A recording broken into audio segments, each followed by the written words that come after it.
Chicago in November can feel like the inside of a snow globe, cold, busy, swirling with energy and memory.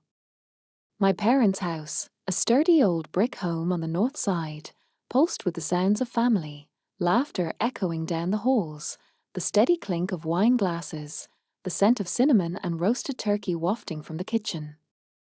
In the living room, my uncles debated football scores while my mom fussed over mashed potatoes, and cousins swapped stories from their college days.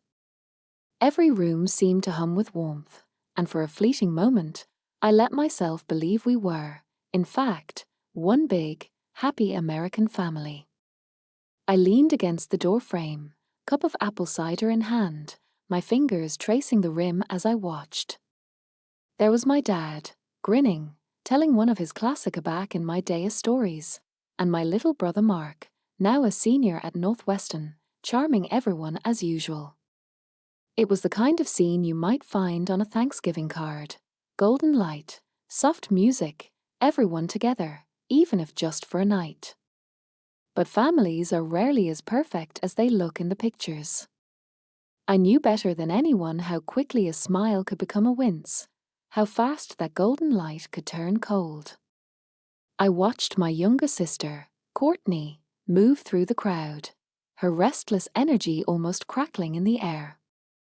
She wore her hair up and her best little black dress, always eager to impress, sometimes too eager. Ever since high school, Courtney's moods had been like summer storms in Chicago, sudden, dramatic, and often leaving a mess in their wake. She glanced my way, and our eyes locked for just a heartbeat. I could feel it, a kind of warning, like the moment before thunder rattles the windows. There was always something brewing with Courtney. She'd been edgy all day, short with our parents, snarky about menu, picking at old family wounds that never seemed to fully heal. I tried to keep my distance, focusing on helping in the kitchen, making sure the little kids had enough juice, and refilling the ice in everyone's drinks. But the energy was shifting, and I felt it down to my bones. When you're the eldest daughter in a big family, especially a Midwestern one, you learn to play peacekeeper. You learn how to swallow your feelings, smooth over awkward silences, and keep the conversation flowing even when it feels like everything is splintering underneath. I'd been doing it for years, through my parents' job losses, through Courtney's dramatic breakups, through Mark's teenage rebellion and my own messy 20s. I'd never let anyone see me crack, least of all my family. But that night, something was different. Maybe I was tired of being the strong one, or maybe the weight of old disappointments finally pressed too hard. All I know is, as I watched Courtney laugh too loudly at something one of her friends said, my heart beat faster, like I was bracing for impact. I tried to tell myself it was nothing, that Courtney always acted out a little when the whole family was together, but I couldn't shake the sense that tonight was going to be different. The doorbell rang, and more guests poured in, second cousins from Michigan, neighbors from across the street. The kitchen filled with chatter and the noise level spiked. Someone turned on the radio, Frank Sinatra crooning a "Come Fly With Me," and for a second, I remembered being 10 years old, dancing in the living room with my mom, believing the world was safe and small. But when I looked back across the room, Courtney was staring at me again, her eyes glittering with something I couldn't quite name. I stiffened, set my cider down, and made my way toward the back hallway, hoping to disappear into the quiet. But before I could escape, Courtney called my name, her voice bright, a little too loud. "Jade! Where are you going? You always disappear right when things get good." Her words carried across the crowd, drawing everyone's attention. My cheeks warmed, but I managed a small smile. "Just checking on the pies, Court. Don't worry." She rolled her eyes, but her lips curved into a smirk. I knew that look. It was the same one she'd had since we were kids, and she wanted to push my buttons. I forced myself to keep moving, ducking into the pantry to catch my breath. I stared at the rows of canned cranberries, wondering if anyone else in the world ever felt like a stranger at their own family's celebration. After a minute, I came back out, determined to shake off the mood. I helped serve dinner, scooped potatoes onto plates, made sure Grandpa got the biggest piece of turkey. All the while, I felt Courtney's gaze, sharp as a tack, following me through the crowd. The room buzzed with easy laughter, the kind that always seems a little too loud, a little too desperate at big family gatherings.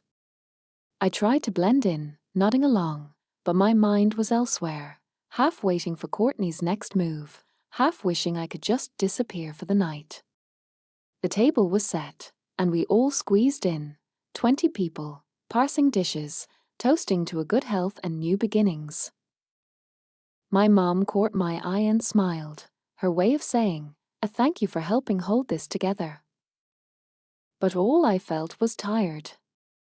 Tired of being the fixer, the helper, the one who never caused a scene. Across the table, Courtney raised her glass, her smile too wide, her eyes bright with mischief. I braced myself, praying she'd let the moment pass. But as always, Courtney couldn't resist the storm. Courtney didn't waste a second. As the last of the dinner rolls made their way around the table, she set down her fork with a flourish and looked directly at me. Her voice cut through the chatter, just loud enough for everyone to hear but still soft enough to sound casual, at first. You know, Jade, it must be nice to always have an excuse not to help out with the hard stuff, as she announced, her words floating like a cold draft across the table. A few heads turned, forks poised in mid-eye. I felt my chest tighten. I tried to brush it off, keeping my tone light. What do you mean, Court? She grinned, tilting her head in mock innocence. Oh, come on. All these years, you're always off doing your own thing, working late, skipping family trips, yet somehow, you show up just in time for the fun part. Classic. Laughter flickered nervously around the table. My Aunt Karen cleared her throat, clearly uncomfortable, but Courtney pressed on. I mean, you don't even live that far from us anymore. But I can't remember the last time you were around when Dad was sick or when Mom needed help after her surgery. It was a low blow. I'd spent months running errands, taking my mom to appointments, quietly filling the fridge when money was tight. But I'd never advertised what I did. I just did it because that's what family does, or so I'd thought. I glanced at my parents. My mom looked anxious, my dad suddenly fascinated by his mashed potatoes. I could feel everyone waiting for me to snap back, but my mouth went dry. Old instincts kicked in. Keep the peace, don't make a scene, don't give her more ammunition. But Courtney wasn't finished. She reached for a glass of red wine, my glass, which I'd just set aside, and, in a movement so quick it almost seemed accidental, flung it across the table. The wine arced through the air, splattering across the front of my favorite cream-colored dress. Time seemed to freeze. The entire room gasped, one of those sharp, collective inhalations you only hear when something truly shocking happens. A fork clattered onto a plate. The holiday playlist stumbled on the speaker, then resumed, embarrassingly jaunty. Wine soaked through the fabric, cold and sticky against my skin, staining it a deep, angry crimson. The shock made my ears ring, but all I could see was Courtney's smirk, satisfied, victorious. She'd gotten what she wanted, every eye on me, the selfish sister, doused and humiliated for everyone to see. I looked down at myself, then around the table. No one moved. My cousin Olivia's mouth hung open. My uncle pretended to focus on his dinner, but his knuckles were white on the fork. My own brother avoided my gaze. The silence stretched until it was nearly unbearable. My first impulse was to shout back, to throw my napkin and demand, finally, after all these years, some measure of respect, or at least basic decency. I imagined the scene: yelling, accusations, a family dinner ruined beyond repair. But something held me back. Maybe pride, maybe exhaustion. Maybe the growing certainty that, no matter what I said, nothing would change. Instead, I did the only thing I could think to do. I stood up. My hands shook as I gently set my napkin on the table. I lifted my chin, meeting Courtney's eyes, and forced myself to stay calm. The tension in the room was electric. Everyone was waiting to see if I would explode. But I didn't. I simply said, "Excuse me," and my voice steady, then turned and walked out. The hallway was cooler, quieter, but I could still feel the weight of the stairs burning into my back. I heard a few whispered protests. Courtney, that was too much." But nobody followed me. Not one person got up to see if I was okay. My footsteps on the hardwood floor echoed louder than any words. I pushed through the front door and into the night. The Chicago air was cold, biting at my damp skin, but I barely noticed. My heart hammered in my chest, not from embarrassment but from a deep, simmering anger, a kind of betrayal I'd never felt so sharply before. I walked quickly down the stone steps, the wind whipping my hair into my face, the wet dress clinging uncomfortably to my legs. The neighborhood was quiet, lights twinkling in windows, distant sirens wailing somewhere far away. It felt surreal, as if I'd stepped out of my own life for a moment. I wanted to scream, to hurl something, to make someone, anyone, feel the sting I was feeling. But I kept my head up, refusing to give Courtney that satisfaction. I unlocked my car, slid inside, and slammed the door hard enough to rattle the windows. Inside the car, silence. My hands shook as I wiped my cheeks, unsure if it was wine or tears I was brushing away. I caught my reflection in the rearview mirror, flushed face, mascara smudged, eyes wide with something between rage and heartbreak. Courtney had always known how to get under my skin, but tonight she'd done more than embarrass me. She'd stripped me bare in front of the people I'd spent my whole life trying to protect. And in that moment, something inside me shifted, something deep and unmovable. I sat there in the dark for a long time, gripping the steering wheel until my knuckles turned white. My breath fogged up the windshield, and the city lights outside blurred as I blinked back angry tears. It wasn't just the wine or Courtney's words, it was the years behind them, the quiet sacrifices, the late nights and early mornings, the way I had built my life around holding the family together without ever asking for thanks. As I stared at my reflection, I wondered if anyone in that house knew who I really was. If they understood how much I had given up, how many dreams I'd put on hold, how many hours I'd worked overtime so Mom wouldn't have to worry about groceries, or how often I paid Mark's rent during his rough patches at college.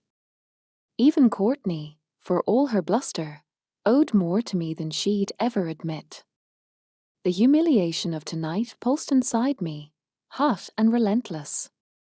But beneath the sting, something else flickered, a cold, clear clarity I hadn't felt in a long time. I realized I was tired. Tired of hiding the truth. Tired of making myself small so Courtney and the others could shine. Outside, the street was empty, the snow now falling in lazy spirals, coating everything in a thin layer of white.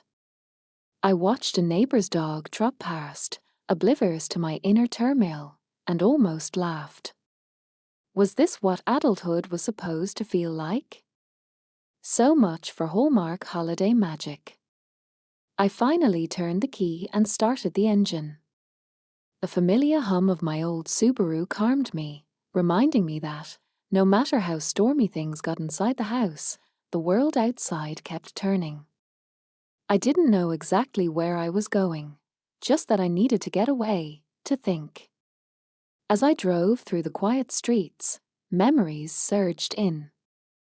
The night years ago when Courtney called me, sobbing, after she crashed Dad's car and begged me not to tell anyone. I covered for her, paid for the repairs, let her take the credit when she miraculously found the money. Or the summer Mom lost her job, and I quietly covered utility bills for 3 months straight, skipping out on vacations and new clothes. No one ever noticed. But it was the college years that haunted me most. Courtney's a full ride, it was only half a scholarship, and the rest of her tuition was a puzzle Mom and Dad never solved. They never needed to. I took a second job, cut my hours at the gym, and funneled every spare dollar into the university's online portal, using my own login to make anonymous payments. For 4 years, Courtney strutted around campus like she'd earned everything herself. Did she even suspect? Did any of them? Did it matter? The more I thought about it, the more I realized this wasn't just about tonight's spilled wine.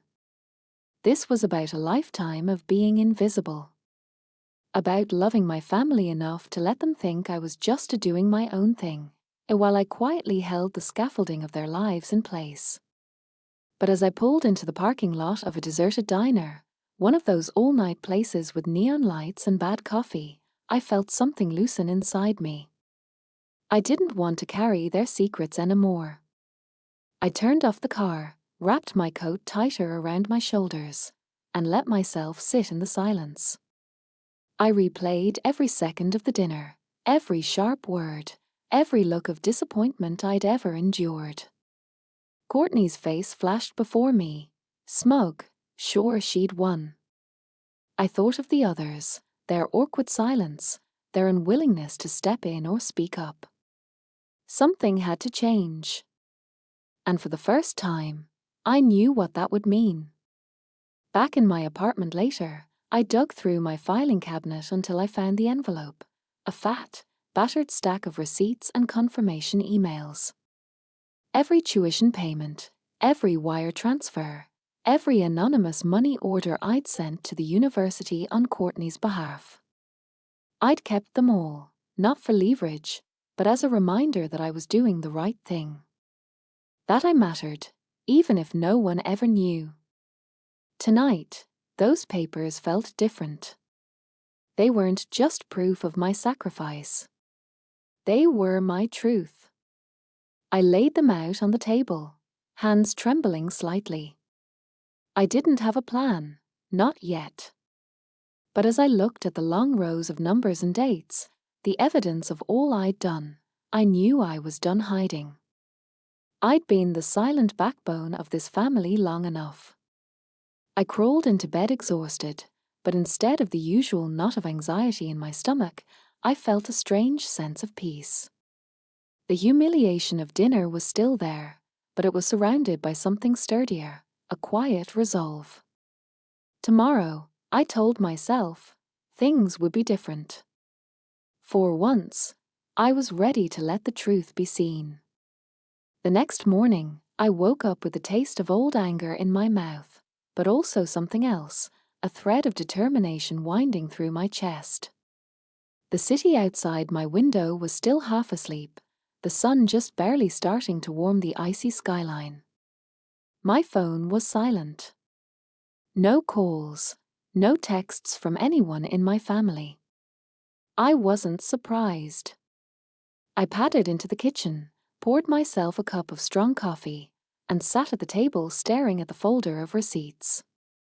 For years, those little pieces of paper had been my secret comfort, a reminder that even when no one saw me, I was making a difference.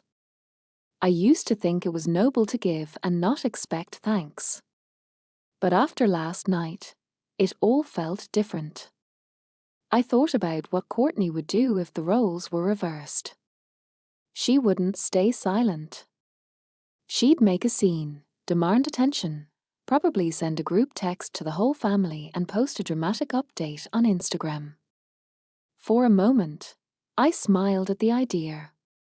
But my smile faded quickly. I wasn't like Courtney, and I didn't want revenge for the sake of drama.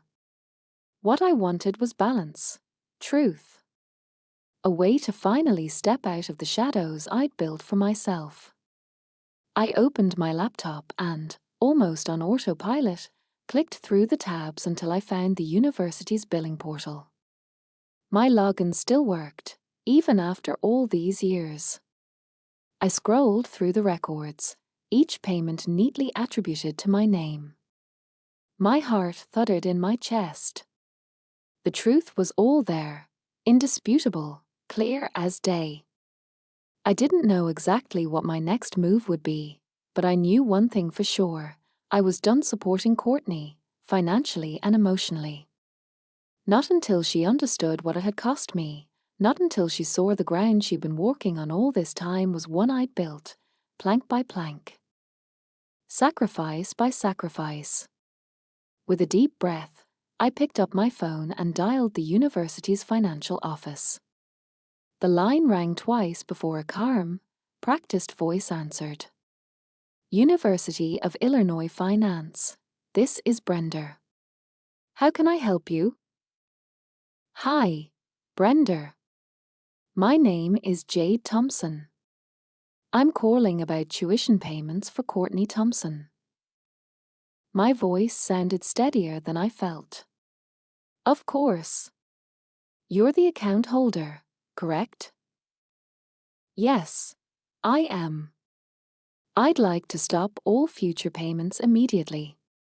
Please freeze the account and cancel any scheduled transfers. There was a pause, a silence heavy with understanding. Is everything all right? Brenda asked gently. I let out a slow breath. Everything's fine. Just time for her to handle things herself. Brenda promised to take care of it, and I hung up feeling as if a weight I'd carried for years had finally, at least partly, slipped from my shoulders. I went to work as usual, trying to focus on my patients and paperwork.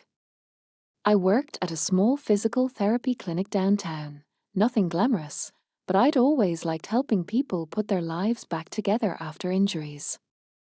It felt ironic, now, that I spent my days mending others while my own family ties frayed in silence.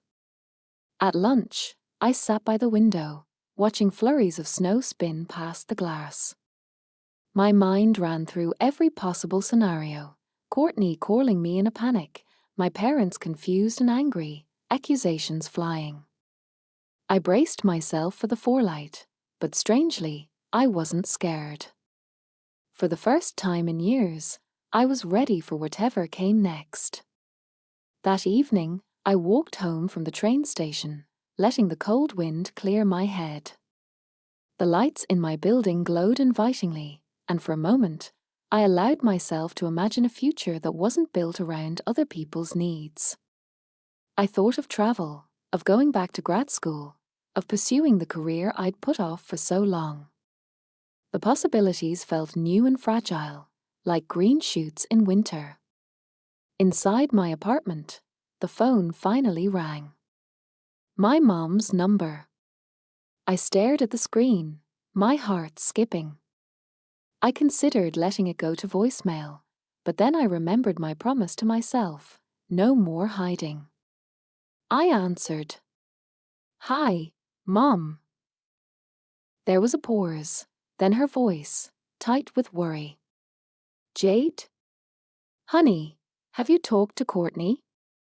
She just came home in tears, saying something about her classes getting cancelled, bills not being paid.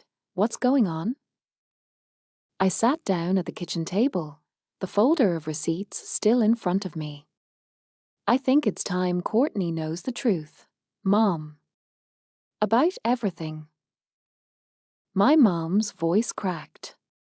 What are you talking about? So I told her. Not everything, not yet, but enough. About the payments, the sacrifices, the years I'd spent making sure Courtney had every opportunity, even when it meant giving up my own. The phone was quiet for a long time, my mom's breath trembling through the speaker. "Oh, Jade," she whispered. "Why didn't you ever say anything?" I almost laughed, the sound shaky. Because I thought it was better that way. But last night, Mom, I can't do it anymore. For the first time, I heard real understanding in her voice. "I'm so sorry. I didn't know. I should have known." We hung up a few minutes later, both of us changed. I went to bed that night exhausted but unburdened, certain that, whatever happened next, I'd face it as myself, no more, no less. The days that followed felt like walking a tightrope above a canyon, the air charged with the possibility of collapse or, maybe, a new kind of freedom. Courtney didn't call. Neither did my dad. My mother checked in every day, her voice softer, more hesitant, as if she were finally seeing me with new eyes. Work became my sanctuary. At the clinic, my colleagues noticed a difference. "You seem lighter," and my friend Sam remarked one morning as we prepped a patient's room. I shrugged, smiling, not ready to explain but grateful that, for the first time in years, my life felt like my own. But at night, the old anxieties returned. What if I'd gone too far? What if this ruined the fragile peace in my family for good? I lay awake replaying the dinner scene, the wine, Courtney's words, the unspoken complicity of everyone who just watched. I told myself I was right to cut her off, but guilt still crept in, cold and sharp, especially when I pictured her struggling. That Friday, my doorbell rang. I glanced through the peephole, surprised to see Courtney on the other side, bundled in her coat, her eyes red from crying. My instinct was to brace for a fight. Instead, I took a breath and opened the door. She didn't say hello. She just stared at me for a long, silent moment, as if trying to decide which version of her sister was standing before her. "Why did you do it?" she blurted, her voice trembling. "Why would you just stop? You know I can't pay those bills on my own." I could have pointed out the irony, the years she never once asked where the money was coming from. But I kept my tone steady, refusing to let her bait me into old roles. "Because you never tried," I said simply. "And because I can't keep pretending everything is fine when it isn't." She bristled, anger flickering across her face. "So, you're punishing me?" "No. I'm setting a boundary, Court. I've carried this family for a long time. You needed to know the truth, and so did Mom and Dad." Her eyes narrowed. "Is this because of what happened at dinner?" I shook my head. That was just the final straw. "You think I'm selfish, that I always do my own thing. You have no idea how many times I put your needs first. The tuition, the rent, even the groceries when Mom and Dad couldn't manage. I did all of it because I loved you. But loving you doesn't mean letting you treat me like I'm invisible." She blinked, uncertain. "I didn't know." "That's the point, Courtney. You never asked." She sat down heavily on my couch, head in her hands. The room was quiet except for the hum of my old refrigerator. I poured us each a glass of water, setting one in front of her. For a while, we sat in silence. Finally, she spoke. "What am I supposed to do now? If I can't pay for school, I'll have to drop out. I can't move back home, Dad's furious, and Mom just cries. I didn't answer right away. I wanted to be honest, even if it hurt. You do what everyone else does. Court. You find a way. Maybe you get a job, take a semester off, apply for loans. It's not the end of the world, even if it feels like it right now. And maybe you start seeing the people around you for who they really are. Her lip quivered.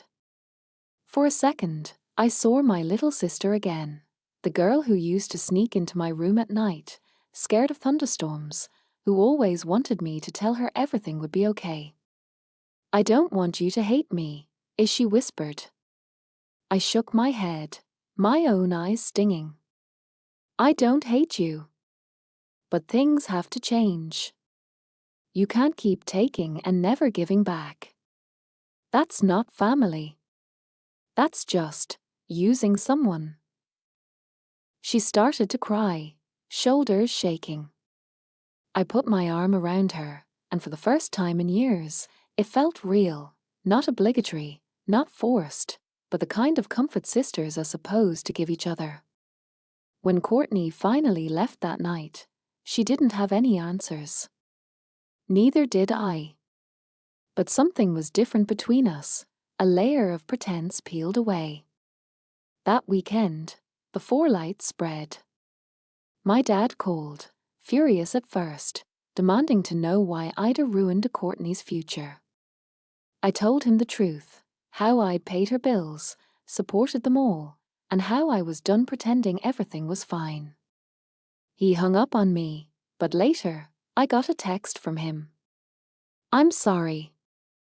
I didn't realize. We'll figure it out. For once, I believed him. Monday morning, I found an envelope slipped under my door. Courtney's handwriting, shaky but determined. Jade. I don't know how to fix everything, but I want to try. I'm applying for jobs and talking to the university. I'm sorry for everything, especially for not seeing you. Love, Court. I read the note twice, the words blurry with tears. It wasn't a miracle, but it was a start. And as I folded it and placed it next to my stack of receipts, I knew, whatever came next, I would face it as myself, not just the family's secret savior. Maybe that was all I'd ever wanted. For the first time in years, I started to reclaim my own mornings. No more checking Courtney's account balances, no more secretly moving money around to cover bills before anyone noticed. I woke up on Saturday to sunlight streaming through my window, a quietness in my apartment that felt unfamiliar but good. I made pancakes for myself, real ones, with blueberries, just because I wanted to. I spent the day cleaning out my closet, sorting through clothes I hadn't worn since grad school, and piling them into bags for donation. It was like peeling away layers of a life I'd outgrown, piece by piece. I found a stack of postcards from my college roommate in San Francisco, old theater tickets for my last vacation, even a notebook of half-finished poems I'd written before everything got so heavy. I realized how much of myself I'd packed away, waiting, always waiting for a time when it would be my turn. By Sunday, my apartment looked different, lighter, more open. I put up a new painting I'd bought at a local art fair. Bold colors, nothing like the muted neutrals my family always preferred. I invited my friend Sam over for dinner, something I rarely did before, too afraid of what might come up with my family or how tired I'd be after solving everyone else's problems. We drank cheap red wine and talked about everything but family. Sam raised her glass, grinning. To new beginnings, she said. I laughed and clinked my glass against hers, a genuine smile tugging at my lips. To not being anyone's backup plan. That week at work, I felt lighter, more present with my patients. I found myself lingering after appointments, actually listening instead of rushing off to the next task. My boss noticed. "You seem happier," she remarked. "I think your patients can tell." I shrugged, but inside, I knew she was right. For once, I wasn't carrying someone else's burdens through every hour of my day. Of course, the outside world hadn't completely changed. One evening, as I was leaving the clinic, I got a call from my mother. Her voice was hesitant, still wrapped in that mix of apology and uncertainty that had become her new normal since the truth came out. "Jade, can I ask you something?" she said. "Of course, Mom." She hesitated. "Your dad and we've been trying to figure out how we got so lost. We always thought we were doing the best for you and Courtney. I'm sorry it took us so long to see you." A lump formed in my throat. "It's not just you, Mom. I let it happen, too. I want things to be different," as she said. "Maybe, would you want to come over for dinner? Just you and me this time. We can talk. Really talk." The invitation was a small thing, but it meant everything. I agreed, feeling a weight shift again, this time not falling on me, but off me. Dinner was simple, homemade chili and cornbread, no big performance, no crowd. My mom asked questions about my job, my friends, my life. She listened, really listened, for the first time in years. I told her about the poetry, the travel I dreamed of, even the idea of going back to school someday. She smiled, squeezing my hand. "You know, you're allowed to have dreams, Jade. I wish I'd told you that more often." It was a healing I hadn't known I needed. The next weekend, I got a text from Courtney. I started a new job at a diner. "It's hard, but I'm doing it. Thanks for making me face things, even if I hated you for it at first." I stared at the message for a while, pride and sadness mingling in my chest. Maybe Courtney would always be a little unpredictable, but she was finally learning to stand on her own 2 feet. Maybe she would even see the world, and me, with different eyes one day. Late that night, I went for a walk along Lake Michigan, the wind sharp but the sky full of stars. I thought about all the years I'd lost waiting for someone to say thank you, or sorry, or I see you. I realized those words mattered, but I didn't need them to be whole. I watched the city lights flicker on the water and made myself a promise. I would live my own story from now on, not just play the supporting role in someone else's. And if anyone wanted to join me, they could find me out there, on the lakefront, beneath the stars, finally free. A few weeks later, the snow was finally beginning to melt in Chicago, and with it, something inside me began to thaw as well. My life felt strangely quiet. But it was a good kind of quiet. Space for my own thoughts, my own plans, space for possibility. I spent more evenings with friends, took a weekend trip to Madison just because I wanted to see the lakes, and even joined a book club at the library down the block. Then, one Saturday afternoon, as I was browsing the produce at a local farmer's market, I heard someone call my name. I turned to see Courtney, her hair pulled back in a messy ponytail, dark circles under her eyes, her winter coat a little too thin for the March wind. She wore a black polo and khakis, the name of a nearby diner embroidered over her heart. For a moment, I didn't recognize her. She looked so much older, but also more real than I'd seen her in years. "Hey," she said, trying to sound casual but not quite pulling it off. "Hey, Court." I waited, not sure what would come next. She shifted from foot to foot, glancing around at the crowd. I'm on my break. I saw you and just wanted to say hi. We stood there for a moment, the awkwardness thick between us. Finally, Courtney cleared her throat. Look, I know things got rough. I said a lot of stupid things. Did a lot of stupid things. Her voice was softer now, stripped of its usual bravado. I guess I thought if I ignored everything, someone would always swoop in to save me. I nodded, understanding settling between us like an old blanket. That was always the problem, Court. We all pretended things were fine, even when they weren't. I was as guilty as anyone. She looked at her hands, biting her lip. I'm not good at this, but I'm sorry, Jade. For dinner. For all the years I didn't notice what you did. For never asking if you were okay. Something shifted then, a sense of peace, of release. Thank you, I said quietly. That means more than you know. She gave a small, grateful smile. It's not easy, working at the diner.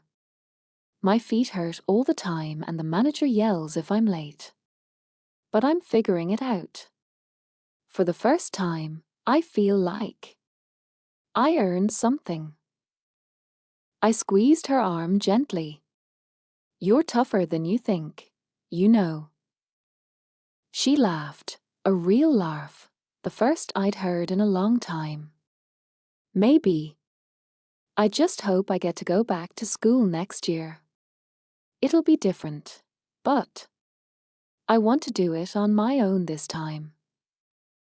We stood for a while longer, talking about little things, the best stalls at the market, a funny customer at her work, my book club.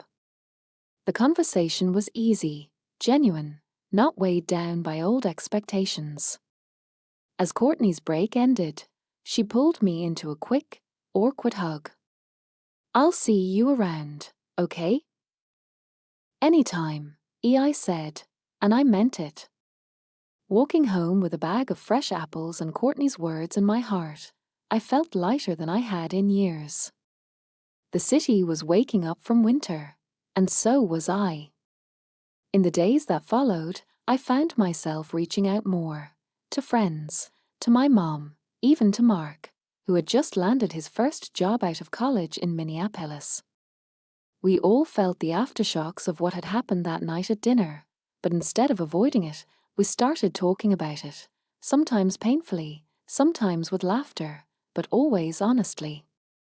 One evening, my mom invited me and Courtney over for dinner. It was just the three of us. My mom made lasagna, and we sat around the kitchen table, telling stories, catching up. Courtney shared tales from her job. I talked about my plans to finally take a solo vacation that summer. There were still some silences, some things not easily fixed, but the love was real, the effort genuine. After dinner, as we washed dishes together, my mom squeezed my hand. I'm proud of you, Jade. I should have said it sooner. I smiled, warmth spreading through me. I'm proud of us, Mom. All of us. For the first time, I believed it. Later that week, I attended a dinner party with friends, people who had become my chosen family. There was laughter, music, and the kind of easy conversation that made me feel truly at home. I realized how much joy I'd missed, how much I had to look forward to. And as I left the party, stepping into the cool Chicago night, I felt something close to joy, a sense that my life belonged to me again, and that, whatever came next, I was ready.